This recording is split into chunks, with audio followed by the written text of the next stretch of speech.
एक मजबूरी का सौदा। रात अपने सबसे खामोश पहर में थी। सड़क के दोनों ओर फैली अंधेरी जमीन पर गाड़ी की हेडलाइट्स लकीरों की तरह रेंग रही थी। कार के अंदर सिगरेट के धुएं और डर की मिलीजुली गंध भरी हुई थी। ड्राइविंग सीट पर बैठा आदमी बेपरवाह था, जैसे उसके लिए ये सफर कोई मायने ही न रखता हो। पीछे की सीट पर बैठी लड़की अपने दोनों हाथों को सीने से लगाए सिमटी हुई थी। हर मोड़ पर उसका दिल और जोर से धड़कने लगता, जैसे उसे आने वाले अंजाम का अंदेशा हो। प्लीज गाड़ी रोक दो। उसकी आवाज कांप रही थी, लेकिन इंजन की घुर्राहट में दबकर रह गई। अचानक कार रुक गई।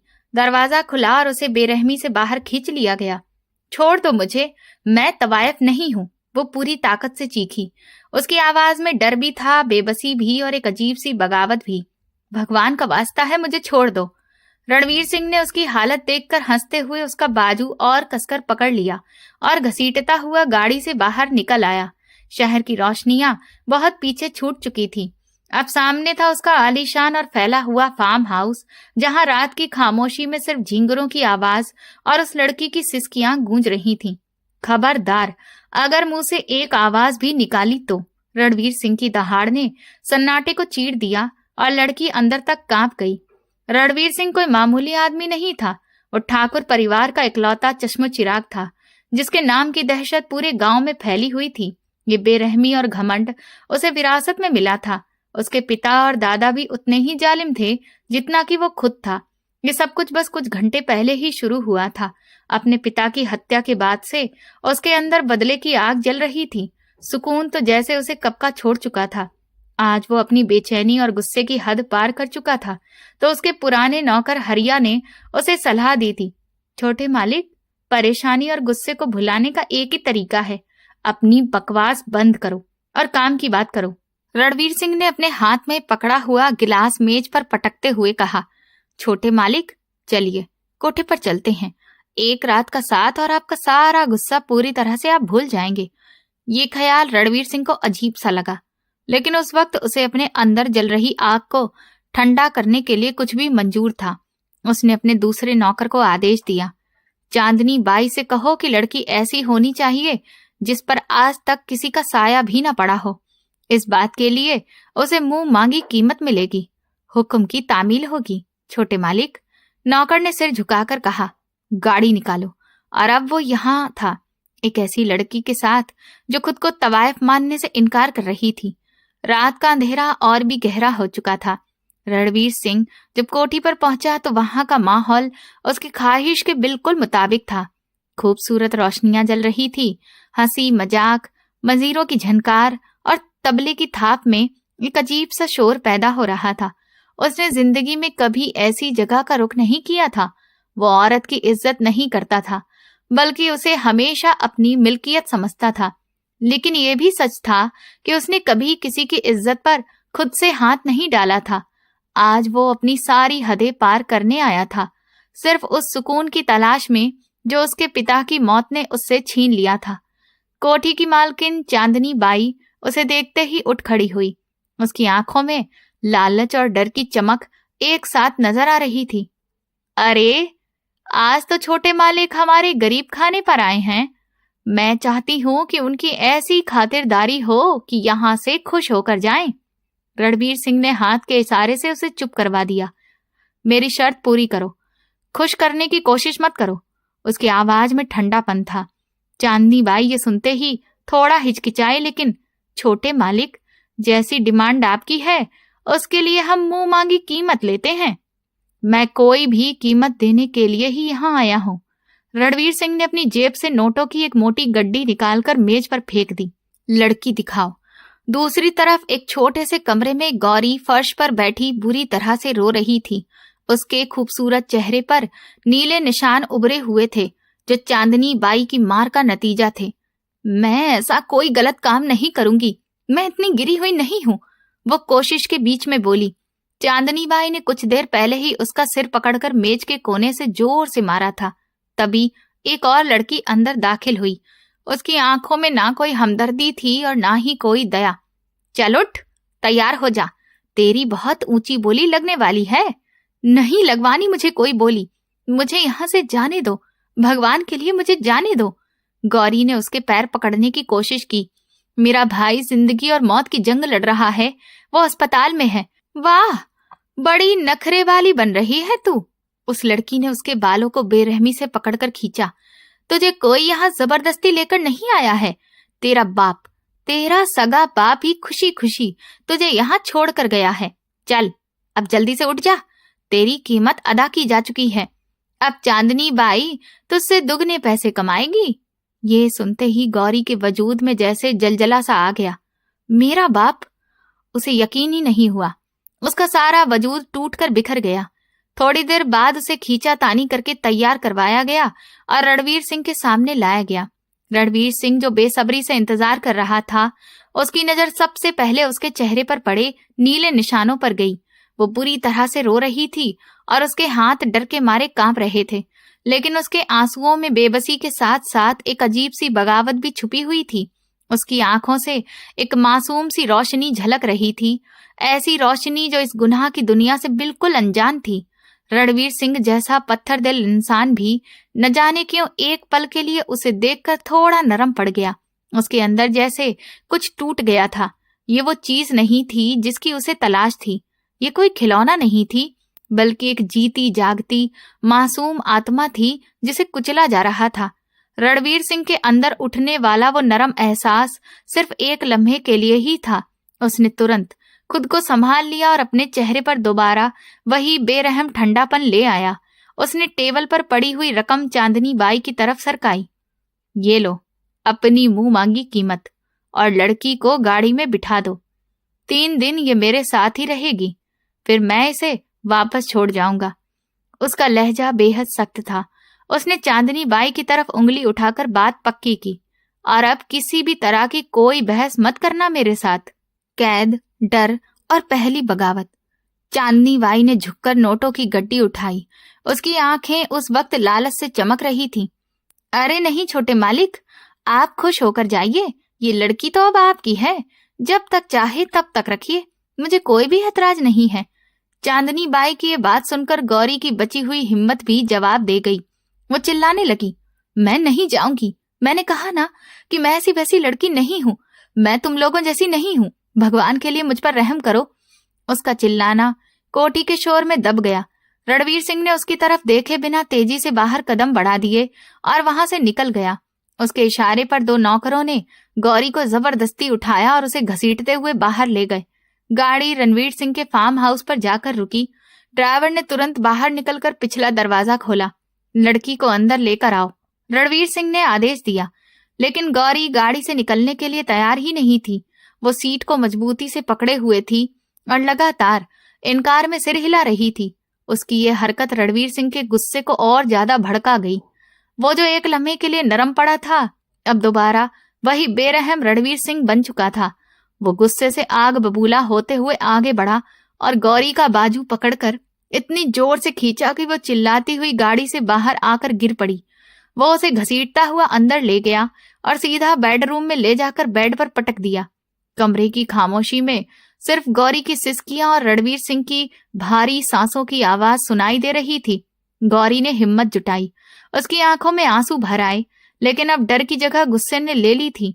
उसने जल्दी से उठकर पास में पड़ा हुआ कांच का गुलदस्ता उठा लिया और रणवीर सिंह के सिर पर मारने ही वाली थी कि उसने अपना बाजू बीच में कर दिया। वो गुलदस्ता उसके बाजू पर लगकर चकनाचूर हो गया। शीशे के टुकड़े उसके बाजू में घुस गए और खून बहने लगा। अब रणवीर सिंह का गुस्सा उसकी बर्दाश्त से बाहर हो चुका था। उसने भयंकर गुस्से में गौरी के बालों को कसकर पकड़ लिया और उसे अपनी तरफ खींचा। एक तवायफ होकर इतने नखरे हैं तुम्हारे, वो तेजी से चिल्लाया। उसकी आंखें गुस्से से लाल हो रही थीं। गौरी ने अपनी पूरी ताकत इकट्ठा की और एकदम से उसे दोनों हाथों से धक्का दे दिया। रणवीर सिंह, जो इस हमले के लिए बिल्कुल भी तैयार नहीं था, अपना संतुलन खो बैठा और कुछ कदम पीछे जाकर गिर पड़ा। वो हैरान था। वो इतना लंबा चौड़ा ताकतवर नौजवान एक नाजुक सी लड़की के धक्के से कैसे गिर सकता है? इतनी हिम्मत उस लड़की में? इससे पहले कि वो संभल पाता, गौरी ने फर्श पर पड़े हुए गुलदस्ते का एक नुकीला कांच का बड़ा टुकड़ा उठा लिया। उसने कांपते हाथों से वो टुकड़ा रणवीर सिंह की तरफ दिखाते हुए कहा, खबरदार अगर एक कदम भी मेरी तरफ आगे बढ़ाया तो ये कांच मैं तुम्हारी आंख में मार दूंगी। उसकी आवाज बहुत धीमी थी, लेकिन उसके इरादे में हिम्मत साफ झलक रही थी। मैं कोई तवायफ नहीं हूं, मुझ पर दया करो।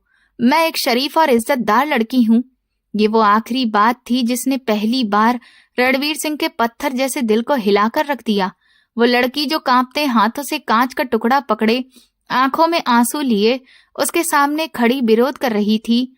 उसके चेहरे पर हद से ज्यादा मासूमियत और सच्चाई थी। पहली बार अपनी जिंदगी में रणवीर सिंह को किसी औरत पर दया आई थी।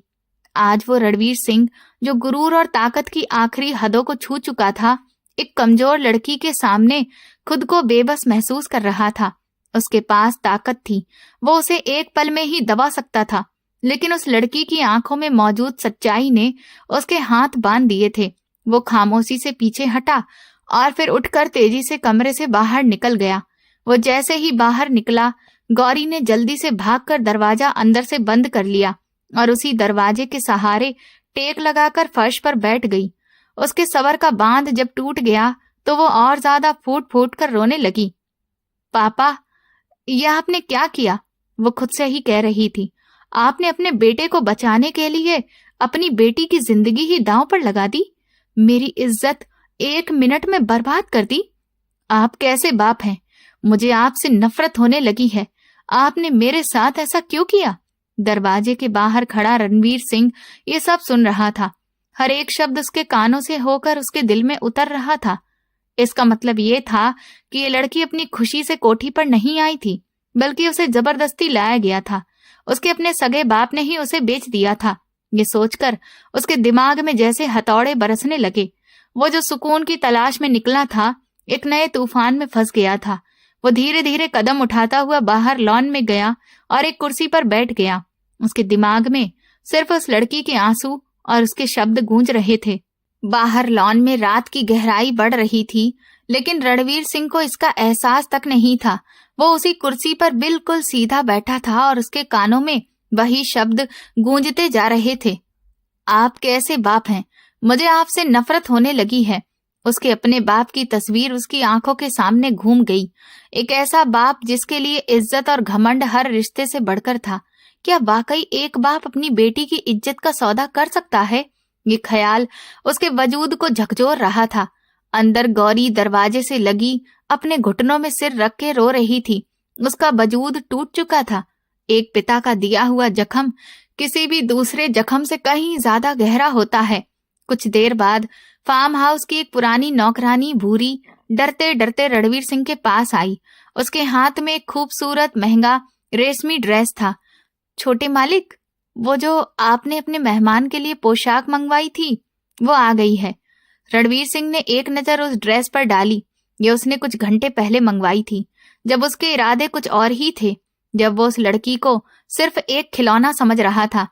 अब वो ड्रेस उसे अपनी ही सोच पर एक तमाचा लगती महसूस हो रही थी।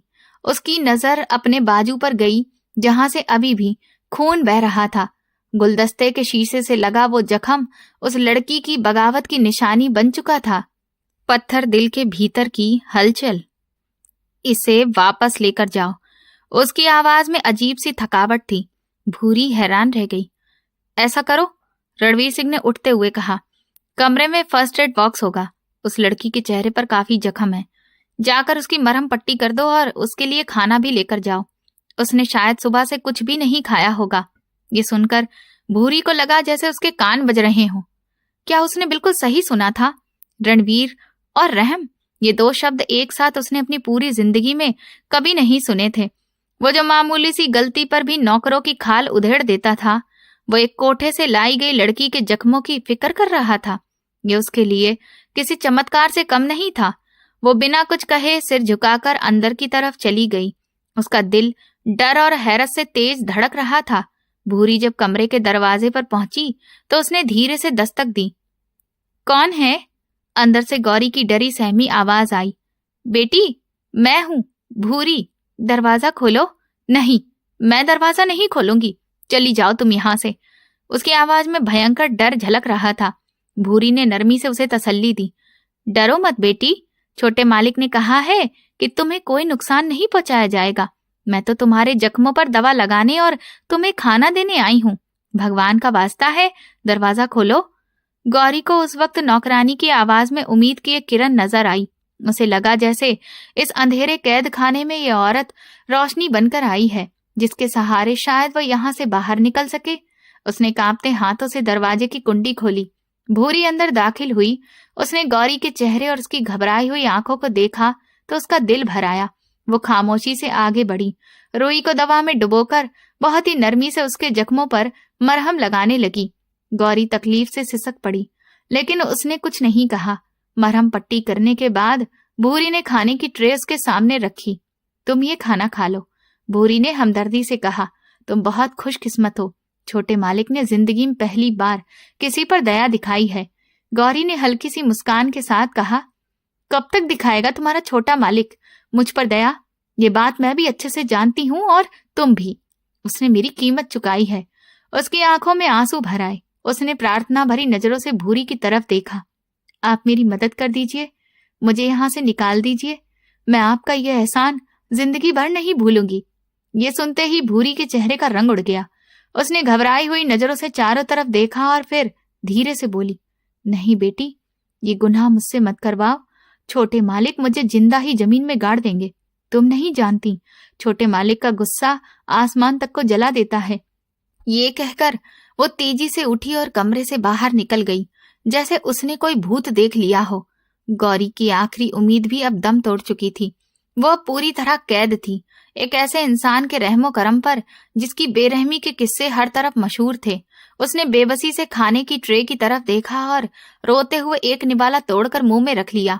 इस फार्म हाउस में गौरी को आए हुए अब 2 दिन गुजर चुके थे। ये 2 दिन उसने एक अजीब सी खामोशी और ख्वाबों के साए में गुजारे थे। ये एक सोने का पिंजरा था, एक ऐसा सोने का पिंजरा जिसमें हर सुख सुविधा मौजूद थी, बस आजादी नहीं थी। इन 2 दिनों में ना तो रणवीर सिंह दोबारा उसके कमरे में आया और ना ही उसने किसी के जरिए कोई संदेश भेजा। ये खामोशी किसी तूफान से पहले के सन्नाटे जैसी थी और ये गौरी को अंदर ही अंदर खाए जा रही थी। वो जानती थी कि उसे 2 दिन के लिए ही यहाँ लाया गया था। अब आगे क्या होगा? क्या वो उसे वापस उसी नरक में छोड़ आएगा? ये सोचकर ही उसकी आत्मा कांप जाती थी। इन 2 दिनों में उसका गुस्सा रणवीर सिंह से ज्यादा अपने बाप पर बढ़ता जा रहा था। रणवीर तो एक जालिम इंसान था, उससे भला इंसानियत की उम्मीद कैसे की जा सकती थी? लेकिन उसका सगा बाप, उसका अपना खून जिसने उसे जन्म दिया, उसी ने उसे बेच दिया। ये धोखा माफी के काबिल नहीं था। तीसरे दिन की शाम गहरी हो रही थी जब कमरे का दरवाजा बाहर से खुला। रणवीर सिंह अंदर दाखिल हुआ। उसे देखते ही गौरी का दिल जैसे गले में आकर अटक गया। वो घबराहट से सहमी हुई बेड से छलांग लगाकर दूसरी तरफ जाकर खड़ी हुई और दीवार से चिपक गई। मुझ पर दया कीजिए, उसकी जुबान से अचानक निकल पड़ा। देखिए, मुझे कुछ मत करिएगा, मैं ऐसी वैसी लड़की नहीं हूं। रणवीर सिंह ने एक नजर उसकी तरफ देखा। आज उसकी आंखों में पहली रात वाली हैवानियत नहीं थी, बल्कि एक अजीब सी गंभीरता और गहराई थी। वो कुछ कदम चलकर कमरे के बीच में रुक गया। तुम्हारा घर कहाँ है? उसकी आवाज भारी लेकिन सधी हुई थी। गौरी को उसके सवाल पर हद से ज्यादा हैरानी हुई। मेरा घर? हाँ, बताओ तुम्हारा घर कहाँ है? उसने दोबारा दोहराया। फिर वो सवाल पूछा जो उसके दिमाग में 2 दिन से घूम रहा था।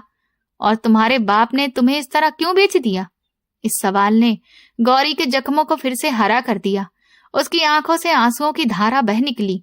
पहले वो कुछ देर खामोश रही, फिर उसके अंदर का सारा दर्द शब्दों में बहने लगा। मेरा बाप पत्थर दिल इंसान नहीं था। उसकी आवाज भर्रा गई। वो लाचार था, बेबस था। मेरे इकलौते भाई को ब्रेन ट्यूमर है और उसके ऑपरेशन के लिए बहुत ज्यादा पैसे चाहिए थे। मेरा बाप एक गरीब मजदूर है, वो इतनी बड़ी रकम कहाँ से लाता? उसने हर रिश्तेदार के आगे हाथ फैलाए, हर दोस्त से कर्ज मांगा, लेकिन किसी ने मदद नहीं की। वो रोते हुए बोली, मेरा भाई अस्पताल में जिंदगी और मौत की जंग लड़ रहा था। तब मेरे बाप के एक दोस्त ने उसे ये सलाह दी कि शहर के कोठों पर अमीर लोग आते हैं। आगे वो बोल नहीं सकी। रणवीर सिंह खामोशी से उसकी पूरी बात सुनता रहा। उसके चेहरे पर कोई हाव भाव नहीं था। जब गौरी चुप हो गई तो उसने तीखे लहजे में कहा, तो इसका मतलब तुम्हारे बाप ने बेटे को बचाने के लिए अपनी बेटी की इज्जत दांव पर लगा दी। इससे अच्छा तो ये था कि वो बेटे को मर जाने देता। ये शब्द तीर की तरह गौरी के दिल में चुभ गए। उसका बाप गलत था, लेकिन ये इंसान कौन होता है फैसला करने वाला? उसकी आंखों में आंसुओं के साथ गुस्से की चमक आ गई। मेरा बाप इज्जतदार नहीं था, उसने नफरत से कहा। तो आप कहां से इज्जतदार हैं, जो कोठी पर जाकर एक मजबूर लड़की की कीमत अदा करके उसे उठा लाते हैं? ये रणवीर सिंह के घमंड और उसकी इज्जत पर किया गया सीधा और करारा वार था। नफरत से बंधी शादी। एक लम्हे के लिए कमरे में पूरी तरह से खामोशी पसर गई। भूरी ने ठीक कहा था, उसका गुस्सा आसमान जला देता था। गौरी ने सोचा कि अब वो जिंदा नहीं बचेगी, लेकिन रणवीर सिंह गुस्से में नहीं आया। उसने उसकी बात ऐसे सुनी जैसे उसे इस जवाब की पूरी उम्मीद थी। उसने गहरी सांस ली और फिर बात को बदल दिया। देखो, मैं तुमसे कोई बहस नहीं करना चाहता। उसका अंदाज एकदम शांत था। उसे अस्पताल का नाम बताओ जहां तुम्हारा भाई एडमिट है। गौरी, जो अपनी जिंदगी के बिखरने के लिए तैयार थी, इस सवाल पर हैरान रह गई। उसे अपने कानों पर यकीन ही नहीं हो रहा था। ये इंसान, ये रणवीर सिंह, जिसकी बेरहमी के किस्से उसने अब तक सुन रखे थे, इतना रहमदिल कैसे हो सकता है? कहीं ये कोई नया जाल तो नहीं है, कोई नया खेल जो उसके साथ खेला जा रहा हो? गौरी को रणवीर की नीयत पर शक होने लगा। उसे उसकी बातों से कुछ गलत होने की बू आने लगी। उसने हिचकिचाते हुए रणवीर सिंह को अस्पताल का नाम बता दिया। रणवीर सिंह ने नाम सुना तो सिर हिलाया, और जिस तरह से वो खामोशी से कमरे में आया था, उसी तरह खामोशी से बाहर निकल गया। गौरी उसे जाते हुए देखती रही। उसका दिमाग पूरी तरह से सुन्न पड़ चुका था। वो समझ ही नहीं पा रही थी कि उस पत्थर दिल इंसान के अंदर आखिर चल क्या रहा था। रणवीर जब कमरे से बाहर निकला तो उसका दिल और दिमाग बिल्कुल साफ था।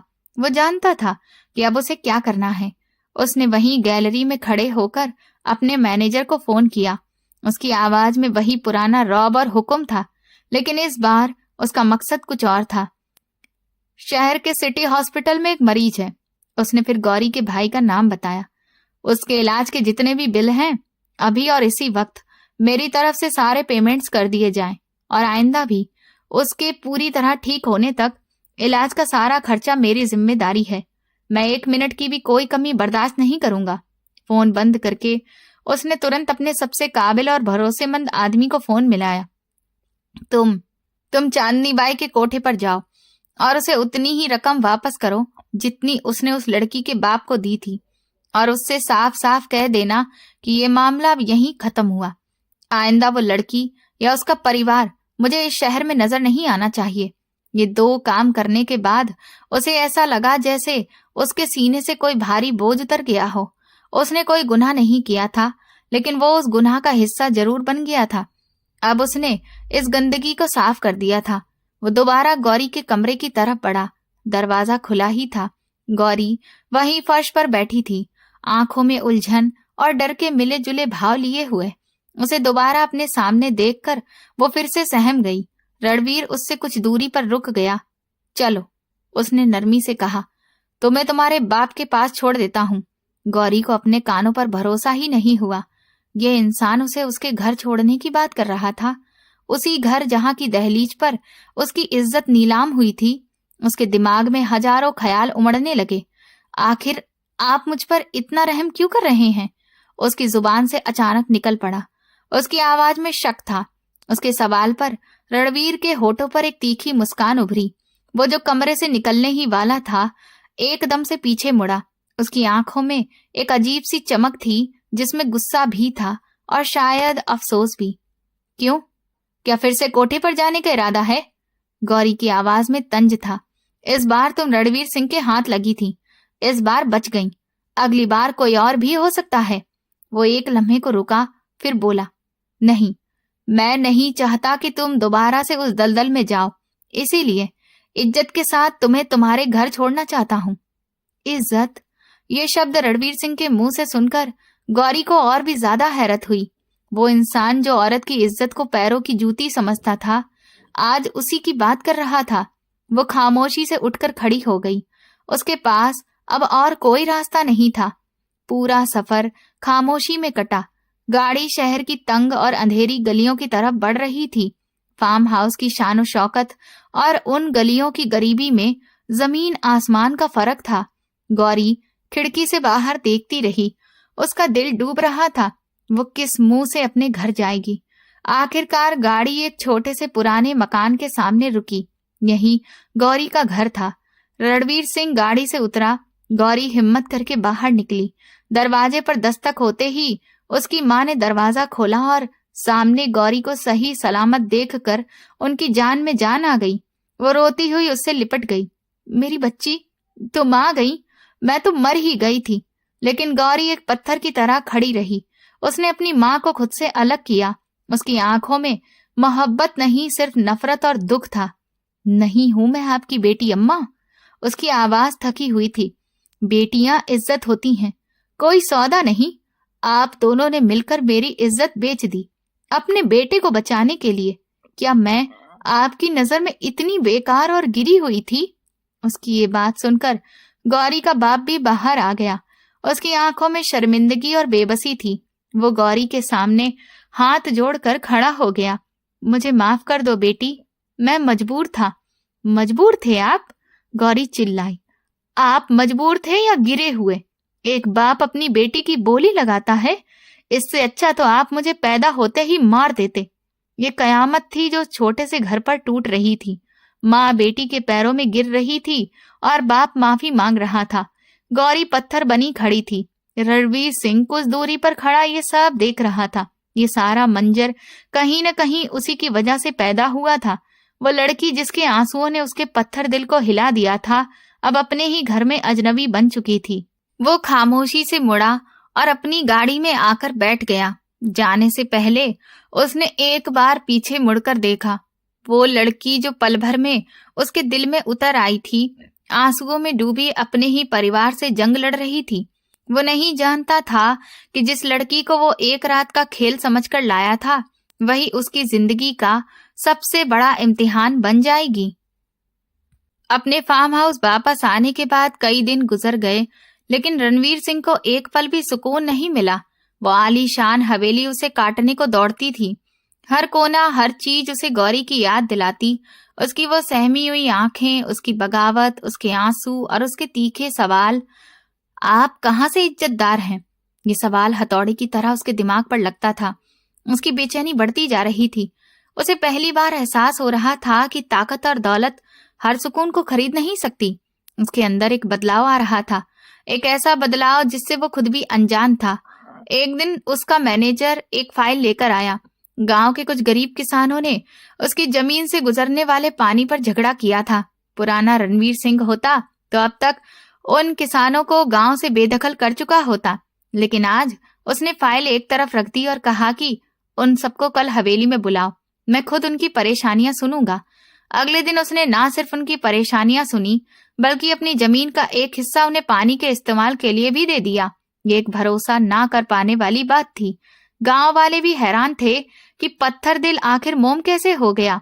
यही नहीं, उसने अपने पुराने दुश्मनों के लिए भी माफीनामा भिजवा दिया, जिनके 2 लोग वो खुद गुस्से में आकर इस दुनिया से रवाना करवा चुका था।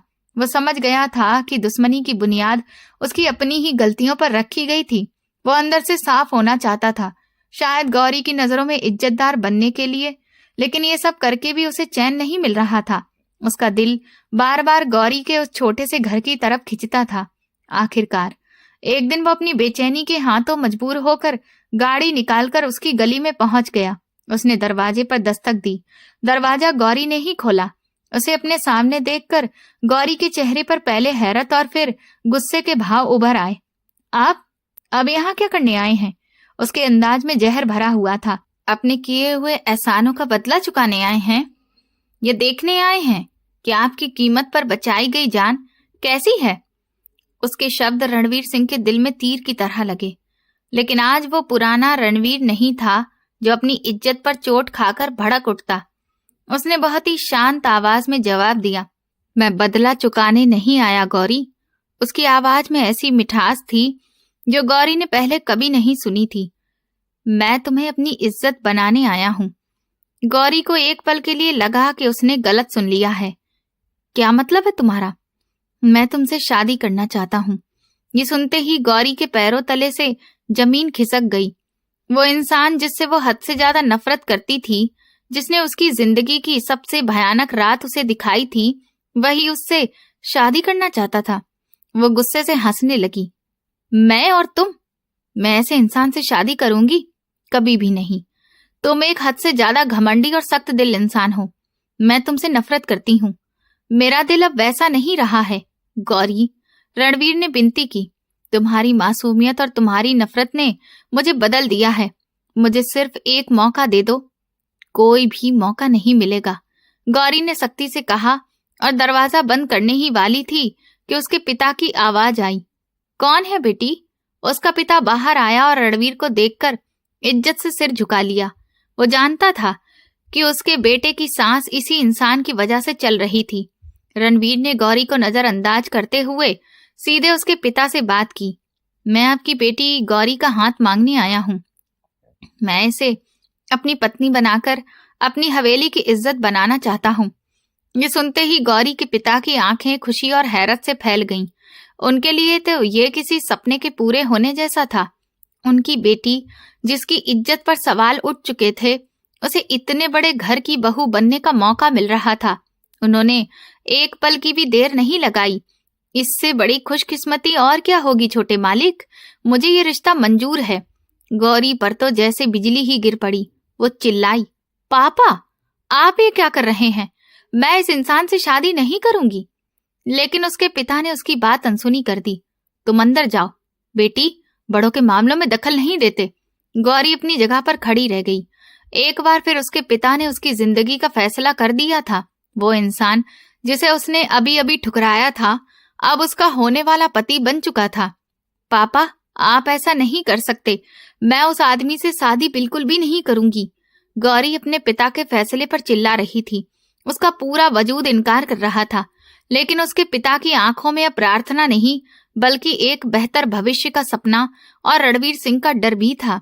चुप हो जाओ गौरी, उसकी मां ने उसे बाजू से पकड़कर अंदर खींचते हुए कहा। पागल हो गई हो क्या? जिस इंसान ने हमारे परिवार की इज्जत को दोबारा जोड़ा है, तुम्हारे भाई की सांस जिसकी वजह से आज चल रही है, उसी को मना कर रही हो। भला लोग क्या कहेंगे? लोग? गौरी ने तीखे लहजे में कहा। जवाब में उसके शब्दों में आग थी। तब लोगों का ख्याल आपको नहीं आया था? उसके पास शब्द थे, दलीलें थी, लेकिन ताकत नहीं थी। उसकी जंग वो उसी दिन हार गई थी जब उसके पिता ने चांदनी बाई से पैसे लिए थे। आने वाले कुछ ही दिनों में शादी की तैयारी शुरू हो गई। ये तैयारी गौरी के लिए किसी खुशी का संदेश नहीं, बल्कि उसकी एक नई कैद के कागजों पर हस्ताक्षर करने जैसी थी। वो एक जिंदा लाश की तरह सब कुछ देखती रही। उसके माँ बाप खुश थे कि उनकी बेटी इतने बड़े घर की मालकिन बनने जा रही है। उसका भाई अब सेहतमंद हो रहा था, लेकिन कोई ये नहीं देख रहा था कि इन सब कीमतों के बदले में गौरी अपनी इच्छाओं और अपने वजूद का बलिदान दे रही थी। सब्र, बदलाव और सच्चाई। आखिरकार शादी का दिन आ गया। उसके छोटे से घर में कुछ करीबी लोगों को बुलाया गया था। जब रणवीर सिंह अपने कुछ साथियों के साथ पहुंचा तो पूरे मोहल्ले में एक सनसनी फैल गई। वो बहुत ही गंभीर और रौब से भरा लग रहा था, लेकिन गौरी को उसके चेहरे में वही दरिंदगी नजर आ रही थी जो उसने पहली रात में देखी थी। जब पंडित जी ने गौरी को मंडप में बैठने के लिए कहा तो जैसे उसके पैर एक जगह पर जम गए। चारों तरफ सन्नाटा पसर गया। उसके पिता ने उसे घूर कर देखा, जैसे कह रहे हो कि आगे बढ़ो, अगर तुम आगे नहीं बढ़ी तो अंजाम अच्छा नहीं होगा। उसने अपनी आंखें बंद की और उसके आंसू गालों पर बह निकले। फिर उसने कांपते कदमों के साथ आगे बढ़ते हुए मंडप में अपने पैर रख दिए और इसके बाद हर एक रस्म पूरी होती गई।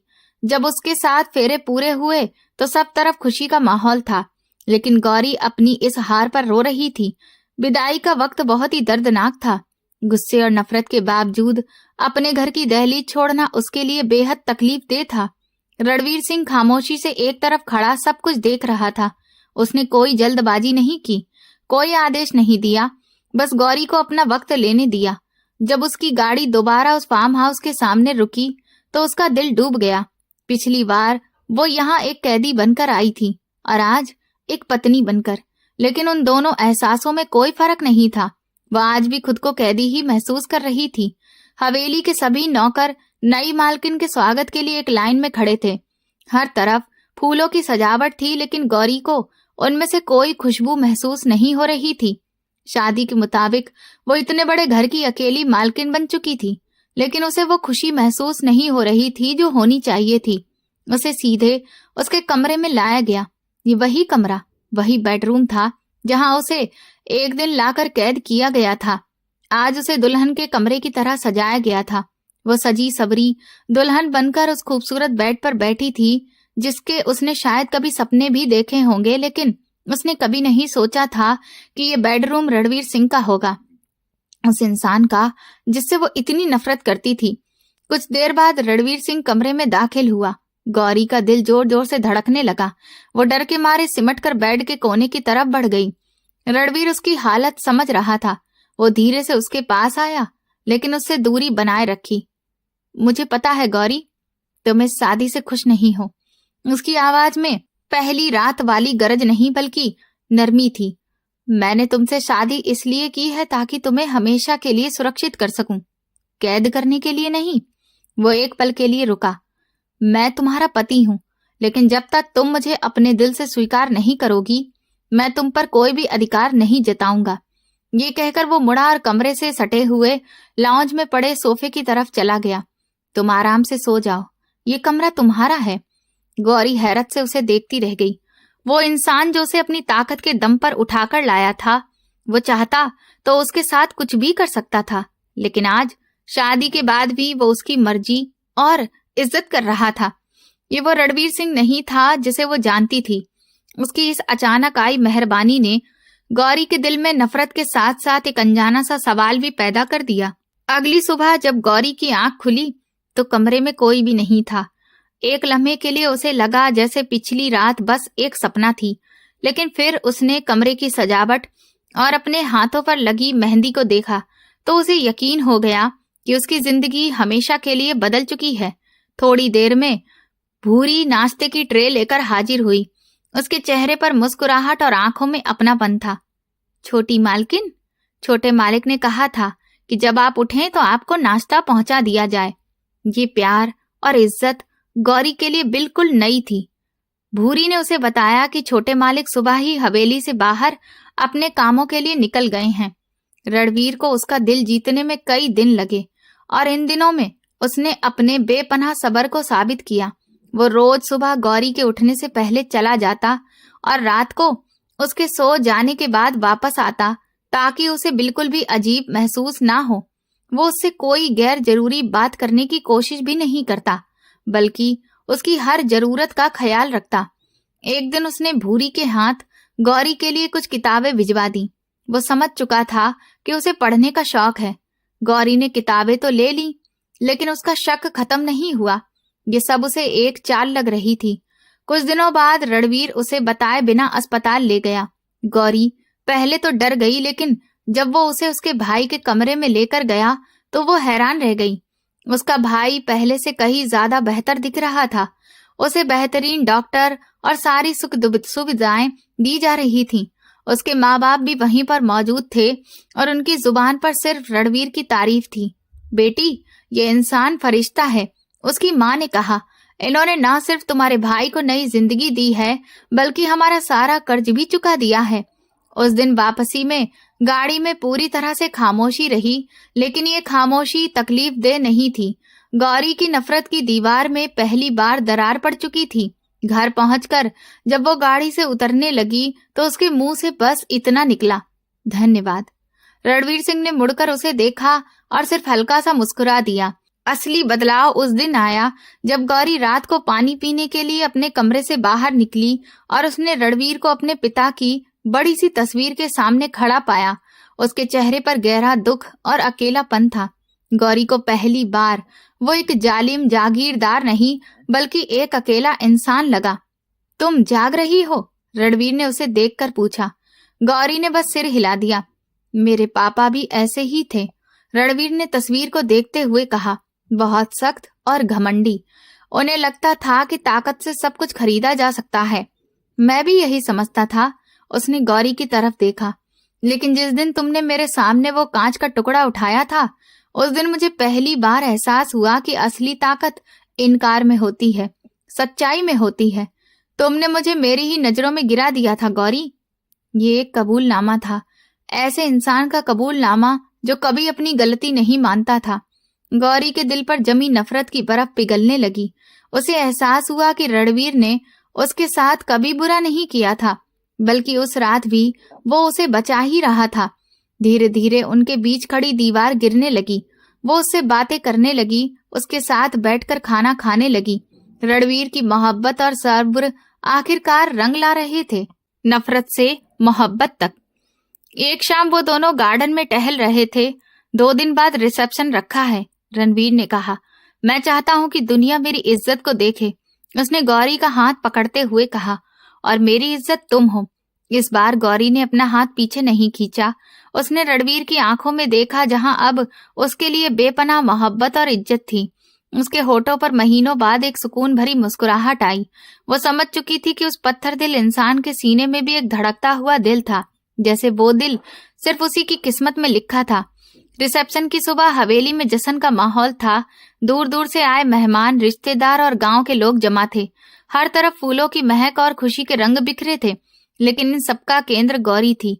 आज वो एक सहमी हुई बेबस लड़की नहीं, बल्कि इस शाही खानदान की इज्जत, रणवीर सिंह की पत्नी थी।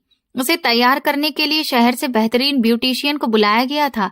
जब वो आईने में खुद को देख रही थी तो उसे अपनी आंखों पर भरोसा नहीं हो रहा था। ये वही चेहरा था जिस पर कभी नील और डर के साए थे, लेकिन आज उस पर भरोसे और सुकून की चमक थी। उसका दिमाग अतीत के गलियारों में झांकने लगा। वो पहली रात जब वो इस हवेली में कैदी बनकर आई थी, और आज जब वो उसी हवेली की मालकिन थी। रणवीर का सब्र, उसका प्यार, उसका कबूलनामा, इन सब ने गौरी की बगावत को खत्म कर दिया और उसके पत्थर बने दिल को तोड़ दिया था। ये सब एक फिल्म की तरह उसकी आंखों के सामने घूम गया। उसने सोचा, नफरत से शुरू होने वाला ये सफर मोहब्बत की इतनी खूबसूरत मंजिल पर भी आ सकता है। उसके होठों पर एक मुस्कुराहट आ गई। जब वो पूरी तरह से तैयार हो गई तो कमरे का दरवाजा खुला और रणवीर अंदर दाखिल हुआ। उसने आज तक गौरी को इस रूप में नहीं देखा था। एक पल के लिए वो उसे देखता ही रह गया। उसकी आंखों में तारीफ, प्यार और गर्व के एहसास थे। आज तो लगता है चांद को भी तुमसे जलन हो रही होगी। गौरी उसकी इस तारीफ पर शर्मा गई। वो उसके पास आया और उसके हाथ में एक खूबसूरत मखमली बॉक्स पकड़ा दिया। जब गौरी ने उसे खोला तो उसकी आंखें हैरत से फैल गईं। उसमें एक बहुत ही कीमती और कई हीरो से जड़ा हुआ हार था। गौरी कुछ कहने ही वाली थी कि रणवीर ने उसे रोक दिया। ये हमारे खानदान की इज्जत है गौरी, उसने बहुत ही गंभीरता से कहा। ये हार मेरी दादी ने मेरी माँ को दिया था, और मेरी माँ ने जाने से पहले इसे मेरे हवाले किया था कि मैं इसे अपनी पत्नी को दूं। आज यकीनन मैं इसे इसकी असली हकदार के हवाले कर रहा हूँ। आज से तुम सिर्फ मेरी पत्नी नहीं, इस हवेली, इस खानदान और मेरी इज्जत हो। ये कहकर उसने खुद वो हार उसके गले में पहनाया। गौरी की आंखों में शुक्रगुजारी के आंसू आ गए। ये सिर्फ एक जेवर नहीं था, यह उसके इस रिश्ते को दिल से कबूल करने का ऐलान था। आज मैं दुनिया को बताना चाहता हूँ कि रणवीर सिंह की सबसे बड़ी ताकत उसकी दौलत या जमीनें नहीं, बल्कि उसकी पत्नी है। जब वे लोग रिसेप्शन की पार्टी के लिए रवाना हुए तो गाड़ी में वो खामोशी नहीं थी जो पहले उनके सफर का हिस्सा होती थी। आज वे एक दूसरे से बातें कर रहे थे, एक दूसरे को देखकर मुस्कुरा रहे थे। रिसेप्शन का इंतजाम शहर के सबसे बड़े हॉल में किया गया था। हजारों मेहमान वहां पर मौजूद थे, जिनमें कई राजनेता और बिजनेसमैन भी शामिल थे। पूरा हॉल रोशनियों से जगमगा रहा था। जैसे ही उनकी गाड़ी रुकी तो वहां कैमरों और लोगों की नजरों का रुख उनकी तरफ हो गया। रणवीर सिंह गाड़ी से उतरा और उसने गौरी के लिए दरवाजा खोला। उसने अपना हाथ उसकी तरफ बढ़ाया। गौरी ने एक लम्हे के लिए भीड़ को देखा, जहां हर आंख में जिज्ञासा और सवाल थे। उसे लगा जैसे कि वो कमजोर पड़ जाएगी, लेकिन फिर उसने रणवीर के चेहरे को देखा, जिस पर उसके लिए भरपूर भरोसा था। उसने गहरी सांस ली और अपना हाथ रणवीर के हाथ में दे दिया। जैसे ही वे दोनों एक दूसरे का हाथ पकड़े हॉल में दाखिल हुए। भीड़ में सरगोशियों की लहर दौड़ गई। कुछ लोग जो उसकी सच्चाई जानते थे हैरत से एक दूसरे को देखने लगे।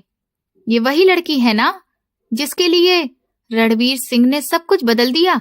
तभी रणवीर की ठंडी नजर ने उन आवाजों को आगे बढ़ने नहीं दिया। वो गर्व से अपनी पत्नी का हाथ मजबूती से पकड़े उसे स्टेज की तरफ लेकर जा रहा था। उसका ये कदम सबके लिए एक साफ संदेश था कि गौरी उसकी कमजोरी नहीं, उसकी ताकत है। गौरी ने उसका ये भरोसा महसूस किया तो उसका डर भी खत्म होने लगा। उसने भी अपना सिर ऊंचा किया और उन सभी जजमेंट भरी नजरों का पूरे आत्मविश्वास से सामना किया। आज वे दोनों मिलकर दुनिया को बता रहे थे कि उनका रिश्ता किसी मजबूरी का नहीं बल्कि प्यार और भरोसे का है। वे एक दूसरे के बाजू में बाजू डाले स्टेज पर पहुंचे, एक ऐसी जोड़ी की तरह जिन्हें दुनिया की कोई परवाह नहीं थी। वे एक दूसरे के लिए काफी थे। स्टेज पर बैठकर गौरी ने एक नई दुनिया देखी। वे लोग जो कल तक शायद उसके वजूद से भी वाकिफ नहीं थे, आज उसे बधाइयां देने के लिए लाइन में खड़े थे। वो हर एक से पूरे जोश और आत्मविश्वास से मिल रही थी। उसके इस बदलाव पर रणवीर दिल ही दिल में मुस्कुरा रहा था। उसने एक डरी हुई लड़की को निडर बनते हुए देखा था। इसी दौरान एक ऐसा वाकया हुआ जिसने गौरी के दिल में रणवीर की इज्जत को हमेशा के लिए पक्का कर दिया। दुनिया के सामने इज्जत। रणवीर के पिता के पुराने दुश्मनों में से एक भानु प्रताप, जिनसे उनका पारिवारिक झगड़ा चल रहा था, स्टेज की तरफ आए। एक पल के लिए माहौल में तनाव पैदा हो गया, लेकिन भानु प्रताप के चेहरे पर दुश्मनी नहीं बल्कि एक अजीब सी नरमी थी। रणवीर, उन्होंने पास आकर कहा, तुम अपने पिता से बेहतर इंसान निकले। उन्होंने सारी जिंदगी दुश्मनियां पाली थीं और तुमने उन्हें खत्म करके सबके दिल जीत लिए। उन्होंने गौरी की तरफ देखा।